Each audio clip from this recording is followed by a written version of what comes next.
اسرائیل میں حکمراں اتحاد میں جو اختلافات ہیں وہ شدت اختیار کر گئے ہیں، جس کے بعد نیتن یاہو کی حکومت جو ہے وہ گرنے کے قریب ہے اور اس حوالے سے بہت ساری خبریں سامنے آ رہی ہیں۔ السلام علیکم ناظرین، میں ہوں فیصل حکیم اور آپ کی خدمت میں ایک نئے ویلاگ کے ساتھ حاضر ہوں۔ آج کے ویلاگ میں ہم بات کریں گے کہ مشرق وسطیٰ میں مختلف جگہ پر جنگی مہمات اور پالیسیوں کے خلاف اسرائیل میں حکمراں اتحاد میں جو دراڑیں پڑ رہی ہیں اور اس سے جو اسرائیلی وزیر اعظم ہے نیتن یاہو، ان کی جو حکومت ہے وہ خطرے میں ہے۔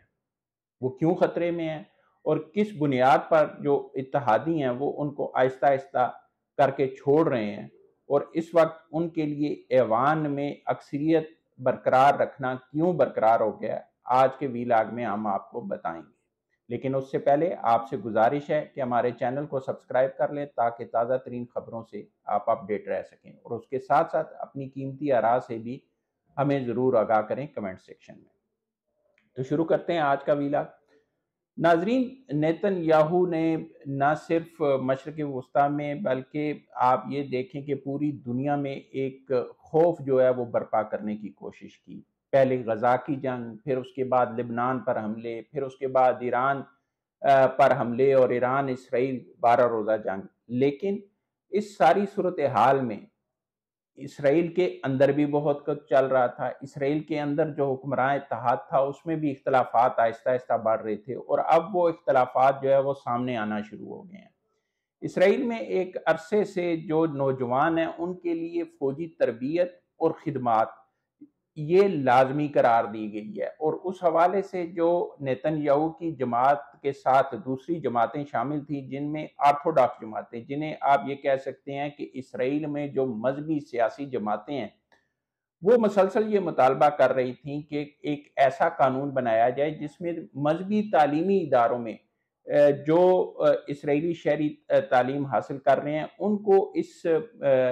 ملٹری کی جو تربیت ہے اور خدمات ہیں ان سے استثناء دیا جائے۔ لیکن جو نیتن یاہو کی حکومت ہے وہ اس سے مسلسل گریزاں نظر آ رہی تھی۔ اب یہ معاملہ جو ہے وہ شدت اختیار کر چکا ہے، اور اسرائیل کے آرتھوڈاکس شہری جو ہیں یا جو مذہبی سیاسی جماعتیں ہیں وہ اس بات پر زور دے رہی ہیں کہ مذہبی تعلیمی اداروں میں جو طلبہ تعلیم حاصل کر رہے ہیں ان کو فوجی تربیت اور خدمات سے استثناء دیا جائے، اور اس حوالے سے جو قانون زیر التوا ہے اس کو جلد از جلد اسرائیلی پارلیمنٹ میں لایا جائے اور اس کو وہاں سے منظور کرا کے اس پر عمل درآمد شروع کیا جائے۔ لیکن ظاہر ہے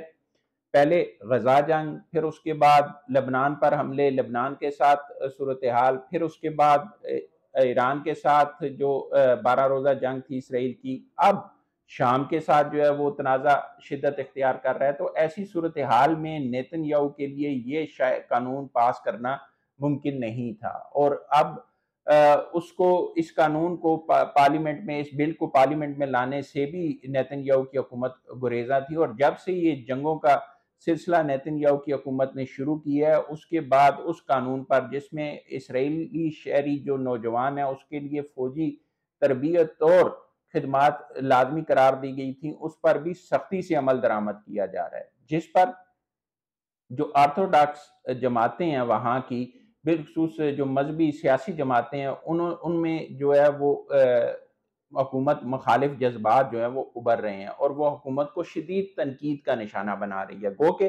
اب شام کے ساتھ جو تنازع شروع کیا ہے اسرائیل نے، اس پر جو اسرائیل کی اپوزیشن ہے وہ بھی جو نیتن یاہو کی حکومت ہے اس کو تنقید کا نشانہ بنا رہی ہے، لیکن ساتھ ساتھ حکمراں اتحاد بھی اپنے مطالبات پورا نہ ہونے کی وجہ سے نیتن یاہو سے زیادہ خوش نہیں ہے۔ اب کیونکہ اس قانون پر سختی سے عمل درآمد کیا جا رہا ہے کہ ہر اسرائیلی شہری جو ہے اس کے لیے فوجی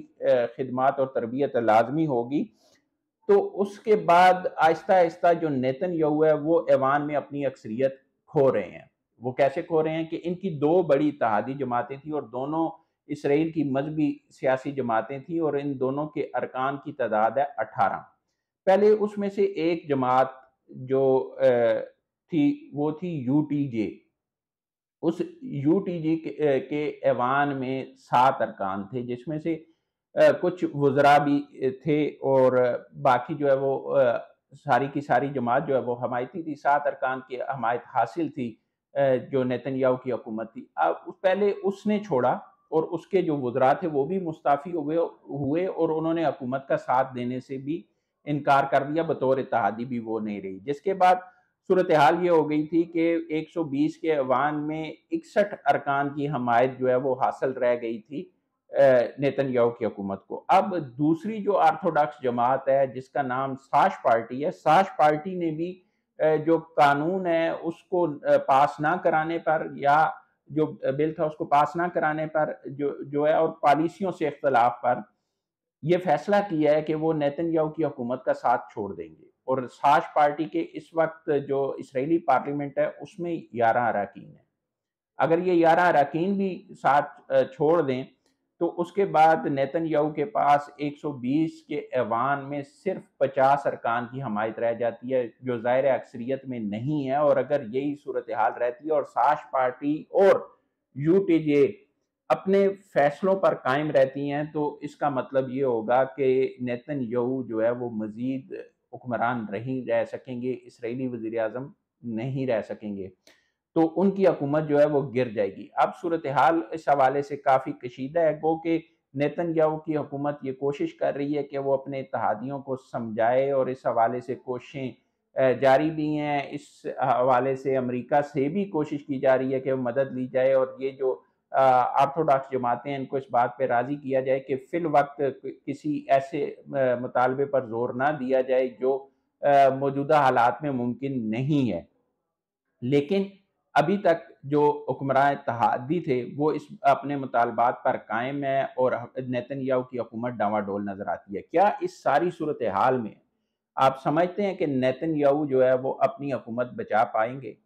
اور اگر نیتن یاہو کی حکومت گرتی ہے تو اسرائیل کا کیا مستقبل ہوگا، اور اسرائیل کا آئندہ